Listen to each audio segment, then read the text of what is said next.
Assalamu alaikum dear students. I hope you're all fine and doing well. Chapter number 4 हमने discuss करना है जिसका नाम है सेल साइकिल। और प्रीवियस लेक्चर आपको पता है कि इंक्विजिटिव क्वेश्चन से रिलेटेड था चैप्टर नंबर 3 का। आज हमने चैप्टर नंबर 4 डिस्कस करना है। सेल साइकिल के मुतालिक आपसे शॉर्ट भी पूछा जा सकता है, एग्ज़ाम में लॉन्ग क्वेश्चन भी जो है वो इसके बारे में पूछा जा सकता है। सेल साइकिल बेसिकली क्या है, एक जितने भी आपके पास सेल हैं किसी भी बॉडी के अंदर, किसी भी लिविंग ऑर्गेनिज्म के अंदर, हर सेल की एक लाइफ है और उस लाइफ के दौरान उस सेल के अंदर डिफरेंट तरह के केमिकल रिएक्शंस होते हैं, डिफरेंट तरह के केमिकल प्रोसेस होते हैं। वो सेल जो है वो डिफरेंट फेजेस से गुजरता है और वो पूरे फेज़ अपना कंप्लीट जब कर लेता है तो उसे आप कहते हैं कि सेल का साइकिल जो है वो कंप्लीट हो चुका हुआ है। इसी को हम आगे वन बाय वन करके देखेंगे। The cell follows a regular series of events called the cell cycle during its life। ये अभी जो मैंने आपको बात बताई, this series include stages of growth. इसमें इस सीरीज़ में क्या होगा, मतलब सेल की ग्रोथ, प्रिपरेशन और सेल की डिवीजन, ये सारे काम जो है वो एक सीरीज़ में, रेगुलर सीरीज़ में होते हैं, एक मुकम्मल सीक्वेंस में होते हैं। The process of cell division में हैपन इन टू वेज। और सेल की जो डिवीजन है वो दो तरह से होती है। एक होती है माइटोसिस जो कि बॉडी सेल्स में होती है, जिसे सोमैटिक सेल्स भी कहते हैं। Cells make identical copies of themself. Cell अपनी सेम टू सेम कॉपीज़ जो है वो बनाते हैं। और दूसरा है मियोसिस। ये दोनों मेथड जो है वो सेल डिवीजन के हैं। ये बॉडी सेल्स में होता है माइटोसिस, और मियोसिस जो है वो हमारे रिप्रोडक्टिव सेल में, जिसे जर्म सेल कहते हैं या गैमीट्स कहा जाता है, उसमें होती है meiosis. Cell produce special cells with half the genetic material needed for the reproduction. Mitosis से जो सेल बनते हैं उनके अंदर डीएनए या genetic material as it is होता है, और मियोसिस के ज़रिए जो सेल बनते हैं उनमें जेनेटिक मटेरियल जो है वो हाफ हो जाता है, जो कि रिप्रोडक्शन के लिए ज़रूरी होता है। माइटोसिस क्या है, अब ये उसकी इंपॉर्टेंस थोड़ी सी बताई जा रही है। Mitosis is essential for growth and repair in the body. Mitosis जो है वो ग्रोथ और रिपेयर दोनों के लिए जो है वो बॉडी के अंदर ज़रूरी है। अगर माइटोसिस का मैकेनिज़्म कुदरत हमारी बॉडी में ना रखती तो किसी भी ऑर्गेनिज्म की ग्रोथ ना होती, और ये जो चोट लग जाती है उसके बाद बॉडी दोबारा आहिस्ता आहिस्ता ठीक हो जाती है, ये वाला काम भी जो है वो ना होता। While meiosis is vital, vital का मतलब इम्पॉर्टेंट है for creating reproductive cells like eggs and sperm. Egg cell जो है वो फीमेल की बॉडी में जो है वो डेवलप होते हैं at the time of reproduction, और स्पर्म सेल जो है वो मेल की बॉडी में। Together this process keep living organism growing, healing and passing on traits. Traits कहते हैं कैरेक्टरिस्टिक्स, खसूसियात को, to the next generation. Mitosis और मियोसिस मिलकर उसने क्या कहा कि ये लिविंग ऑर्गेनिज्म की ग्रोथ को जो है वो कंटिन्यू करते हैं, हीलिंग का प्रोसेस जो है वो मेंटेन करते हैं, और किस तरह से खसूसियात जो है वो नेक्स्ट जनरेशन में ट्रांसफ़र होनी है, ये सारा काम जो है वो मियोसिस और माइटोसिस का है। अच्छा जी, उसके बाद आपसे शॉर्ट पूछा जा सकता है what is cell cycle, define cell cycle. तो इसका आंसर ये है, it is the series of events that take place in eukaryotic cell. Prokaryotic cell में ये मैकेनिज़्म नहीं होता। From its formation to its division into two daughter cell. जब एक सेल डिवाइड होता है तो उससे दो सेल बनते हैं, वो जो दो सेल बनते हैं उनको आप कहते हैं daughter cell. This cell cycle can be divided in two main phases, that is interphase and the mitosis phase. Cell में जब भी सेल ने डिवाइड होना है तो वो दो फेजेस कंप्लीट करेगा अपने अंदर, एक इंटरफेस और दूसरी माइटोसिस फेज। इंटरफेस जो है वो लेंथी फेज होती है, ज़्यादातर सेल अपना जो टाइम है वो इस फेज में गुजारता है, और थोड़े देर के लिए सेल के अंदर जो है वो माइटोसिस फेज होती है। इंटरफेस, ये भी आपसे शॉर्ट पूछा जा सकता है। This phase lasts for about 90% of the total time of cell.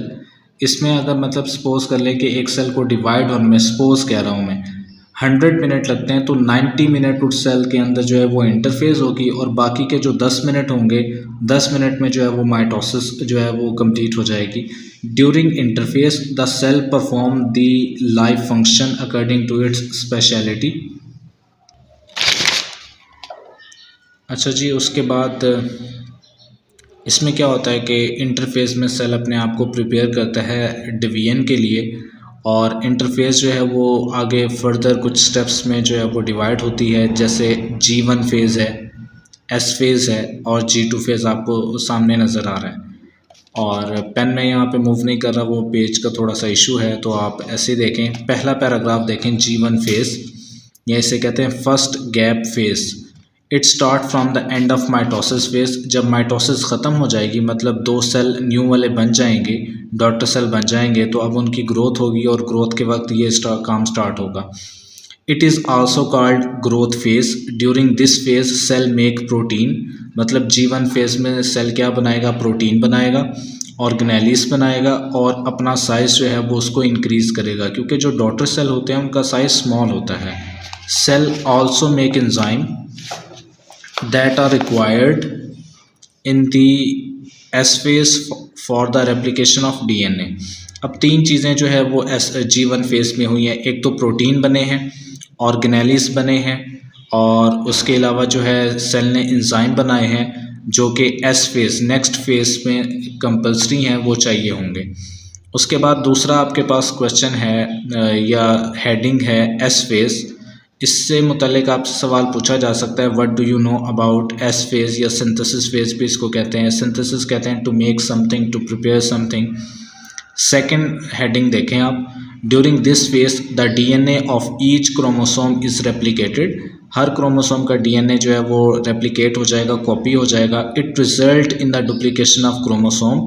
इसके नतीजे में क्रोमोसोम की तादाद डबल हो जाएगी। Each chromosome consist of 2 sister chromatid. The total number of chromosome in the cell remains the same. लेकिन क्रोमोसोम की तादाद जो है वो सेम रहेगी, उसके अंदर जो सिस्टर क्रोमेटिड होते हैं वो आपके पास जो है वो डबल हो जाएंगे। G2 फेज़ देखें, सेकंड गैप फेज़ भी कहते हैं इसको। In this phase cell continue to grow and produce protein necessary for cell division. The cell checks for any DNA damage that may have occurred during the replication. इसमें cell ये भी देखता है कि DNA कहीं डैमेज तो नहीं हो गया जब DNA की कॉपीज़ बन रही थी, रेप्लिकेशन हो रही थी, और अगर कहीं पे ऐसा हुआ तो उसको रिपेयर भी किया जाता है DNA को। It also begin to reorganize its content in preparation for mitosis. और कहता है कि ये ख़ुद को अरेंज भी करता है, अब तमाम चीज़ों की सेटिंग करता है ताकि माइटोसिस का जो प्रोसेस है वो स्टार्ट हो सके, क्योंकि ये तो इंटरफेज़ है ना, इंटरफेज़ की ये लास्ट स्टेज है। जब इंटरफेज़ कंप्लीट हो जाएगी तो मैंने आपको बताया फिर हमारे पास माइटोसिस स्टार्ट हो जाएगी। अच्छा जी, ये स्ट्रक्चर ज़रा देखें। ये एक कंप्लीट क्रोमोसोम है। इसका एक आर्म जो है वो एक क्रोमेटिड कहलाता है, दूसरा आर्म दूसरा क्रोमेटिड कहलाता है, और आपस में हम इनको कहते हैं सिस्टर क्रोमेटिड। क्या कहते हैं? Sister chromatid. और ये देखें, ये सिंगल आपके पास है, इसको हम कहते हैं ये क्रोमेटिड है। ये क्या है? क्रोमेटिड। और इसका जो ये सेंटर वाला पोर्शन है, ये यहाँ पर जहाँ पे 2 क्रोमेटिड एक दूसरे के साथ अटैच हैं, इससे कहते हैं सेंट्रोमेयर। क्या कहते हैं? सेंट्रोमेयर। आपके पास ये एक डायग्राम है, अगर आप इस डायग्राम को देखें कि हमारे पास सबसे पहले है G1 फेज़, ठीक है। ये 2 डॉटर सेल है, सपोज करें माइटोसिस ख़त्म हुई है और ये 2 डॉटर सेल आपके पास जो है वो बन चुके हैं। उसके बाद आएगी G1 फेज़। इसमें जो है वो इसने एक सेल का दिखाया, दूसरे सेल का भी इसी तरह से मैकेनिज़्म होगा। ये क्रोमेटिड है आपके पास, ठीक है। और आगे आप देखेंगे क्रोमेटिड जो है वो क्रोमोसोम का पेयर बन गया है। एस फेज़ में डुप्लीकेशन हो गई है ना क्रोमोसोम की। फिर G2 फेज़ में जो है वो प्रोटीन बनेंगे जो कि डिवीजन के लिए ज़रूरी होंगे, और ये सेल ग्रो कर रहा है। उसके बाद देखेंगे सेल दोबारा 2 में डिवाइड हो गया। तो इस तरह से ये सेल का पूरा एक साइकिल है जो कि एक सीरीज़ में होता है, इसको कहा जाता है सेल साइकिल। अच्छा जी, उसके बाद है G0 फेज़। ये एक ऐसी फ़ेज़ है जो कि बाज़ दफ़ा परमानेंट होती है और बाज़ दफ़ा टेम्परेरी होती है। अगर कोई सेल G0 फेज़ में चला गया तो उसकी जो आगे फर्दर डिवीजन है या एक्टिविटीज़ हैं वो स्टॉप हो जाती हैं। हम देखते हैं क्या होता है इसमें। मतलब सेल अपना काम तो करेगा लेकिन उसके पास जो डिवीजन की सलाहियत है, मतलब कॉपीज़ बनाने की जो सलाहियत है ना, वो ख़त्म हो जाती है। Many cells stop dividing, divide होना स्टॉप हो जाएंगे, काम वो अपना करेंगे, and start performing there specific function. This phase is called G0 phase. Many cells for example neuron जो ब्रेन बनाते हैं remain in G0 for indefinite period. एक दफ़ा वो इसमें एंटर हो गए तो उसके बाद जो है वो दोबारा से ठीक नहीं होते हैं, मतलब उनके पास ये सलाहियत ख़त्म हो जाती है कि न्यूरॉन जो है वो अपने आप को डिवाइड कर सके अगेन। इसीलिए with the passage of age, वक्त गुजरने के साथ साथ एजड पर्सन जो है उनकी मेमोरी आप देखते हैं कि आहिस्ता आहिस्ता जो है वो लॉस्ट होती रहती है, क्योंकि नए न्यूरॉन सेल ही नहीं बनते। Some cells of liver and kidney remain in G naught phase temporarily. Other cells for example epithelial cells skin बनाने वाले do not enter G naught. आपको पता है कि स्किन के ऊपर कहीं पे भी चोट लग जाए तो कुछ दिन के बाद जो है वो वहाँ पे रिपेयरिंग का अमल शुरू होता है और दोबारा से स्किन डेवलप हो जाती है, क्योंकि स्किन के जो सेल हैं वो जी नॉट फेज में नहीं गए। ऐसे सेल जो जी नॉट फेज के अंदर चले जाएंगे वो दोबारा से फिर अपनी डिवीजन या न्यू सेल नहीं बनाते and continue to divide throughout the life. उसके बाद ये पैराग्राफ वही है जो मैंने आपको डायग्राम से समझा दिया। अब ये टेबल है और ये टेबल शॉर्ट फॉर्म में लिखा हुआ है जो आप प्रीवियस पढ़कर हैं। इंटरफेस देखें, इसमें क्या होता है, the cell prepare for division, cell divide होने के लिए तैयार होता है and goes through growth in size and DNA replication. DNA replication का मतलब है डीएनए की कॉपी बनना। G1 फेज में क्या होता है, the cell grow in size, carries out normal function, it prepares for DNA replication. S phase में क्या होता है, the cell replicate its DNA, cell अपने डीएनए को रेप्लिकेट कर लेता है, कॉपी बना लेता है, making an exact copy of its genetic material. The cell, अच्छा G2 phase, the cell grow further, the cell ensures that all the preparations are complete for division, क्योंकि इसके बाद माइटोसिस फेज होनी है। जी नॉट फेज, हर cell जो है वो जी naught phase में दाखिल नहीं होता।